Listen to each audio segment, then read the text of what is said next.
Kung may isang pangalan sa NBA na hindi superstar pero laging nandyan sa pinakamalalaking moments, walang iba mga idol kundi si Mario Chalmers. Isang second round pick na halos walang naniwala pero rookie year pa lang starter na agad sa Miami Heat. Isang point guard na madalas pagalitan pero pagdating sa crunch time, siya ang nagiging bayani. Sa tabi ng Big 3 ni na LeBron James, Dwayne Wade at Chris Bosh, siya ang unsung hero. 2 beses siya naging champion at sa NBA Finals mismo pinanganak ang bansag sa kanya na Super Mario. Mula sa Kansas Heroics hanggang sa Miami Dynasty, dala niya ang reputasyon na fearless shooter at clutch performer. Ito ang kwento ng isang point guard na hindi kailanman natakot sa spotlight kahit surrounded siya ng mga superstars. Kaya sa video natin ngayon ay ating pag-usapan ng kwentong basketball ng 2-time NBA champion na si Mario Chalmers. Kaya tara mga idol, diretso na tayo.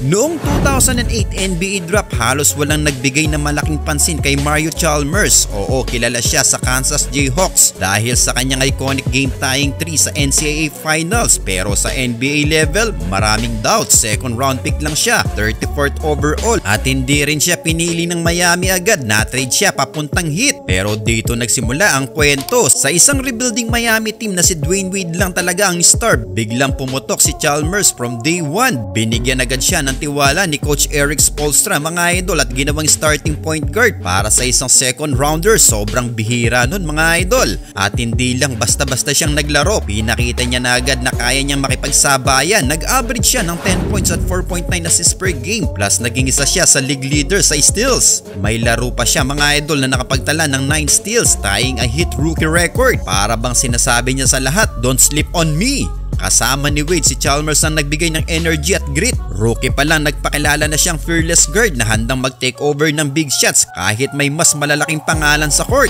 Pagpasok ng 2010 season, nagbago ang lahat. Dumating sina LeBron James at Chris Bosh para bumuo ng Miami Heat Big 3 kasama si Wade. At para kay Chalmers, ibang challenge yun mga idol. Hindi na siya kailangan maging primary scorer or playmaker kasi hawak na ng Big 3 ang spotlight. Ang role niya ngayon, defender, spacers at taga-supply ng bola. At syempre minsan shock absorber ng galit na ni LeBron at Wade. Kung naalala nyo, madalas siyang pagalitan sa court. Pero sa likod nun, ibig sabihin lang nun mga idol, may tiwala sila sa kanya. Naging roller coaster ang season. Nahihirapan si Chalmers mag-adjust sa bagong sistema. Minsan off the bench siya, minsan naman starter. Pero pagdating ng playoffs, pinakita niya ulit ang clutch gene. May mga laro siya sa finals versus Dallas Mavericks kung saan siya lang ang nakakapasok ng mga tres habang hirap ang mga stars. Ngunit sa unang sabak ng Heat sa unang finals ng Big 3 ay kinapos sila. Sa huli natalo ang Miami Heat sa Dallas noon mga idol. Pero para kay Chalmers, malaking growth year ito. Natutunan niya kung paano maglaro sa tabi ng mga superstars at paano mag-handle ng pressure sa pinakamalaking stage. 2011-2012 season, ito ang season na nagbago ang legacy ni Chalmers. All throughout the year, solid role player lang siya pero sa playoffs lalo na sa finals laban sa Oklahoma City Thunder na may big 3 rin na sila Kevin Durant, Russell Westbrook at James Harden pa yun. Nag-step up si Chalmers mga idol. Pinaka-iconic na moment niya, Game 4 ng finals. Close game, halos must win para sa Miami. Habang ang lahat ay nakatingin kay LeBron at Wade, biglang sumabog si Chalmers mga idol with 25 points. May crucial threes at fearless drive siya na tumulong sa Miami Heat para makuha ang series lead. Pagkatapos ng laro, tinawag siya ni LeBron na Super Mario at hanggang ngayon yun na ang tumatak na nickname sa kanya mga idol. Nung Game 5, tinapos ng Miami ang series at nakuha ang championship. Para kay Chalmers, surreal ang moment na ito mula second round pick na halos hindi kilala, ngayon NBA champion na. 2012-2013 season. Kung may season na masasabi nating peak ng career ni Chalmers, ito na yun mga idol. Buong taon naging steady starter siya sa tabi ng Big 3. Hindi flashy ang stats pero consistent, 8 to 9 points, 3 assists per game at mataas ang 3-point shooting. Sa isang team na loaded na sa firepower, sakto lang ang role niya. Mag-stretch ng floor, mag-defend ng guards at maging ready sa big moments. Sa playoffs, lalo siyang naging mahalaga. Finals laban sa San Antonio Spurs, mas malaki ang spotlight kay Ray Allen dahil sa Game 6 miracle shots. Pero si Chalmers may sarili ring heroic sa Game 2 at Game 6. Nagpasabog siya ng mga timely shots na tumulong para makabawi ang Miami Heat. At nung natapos ang series, back-to-back champion ng Heat at si Chalmers, 2 singsing na agad mga idol at sementado na ang pangalan niya bilang isa sa pinaka-underrated clutch players sa Dynasty.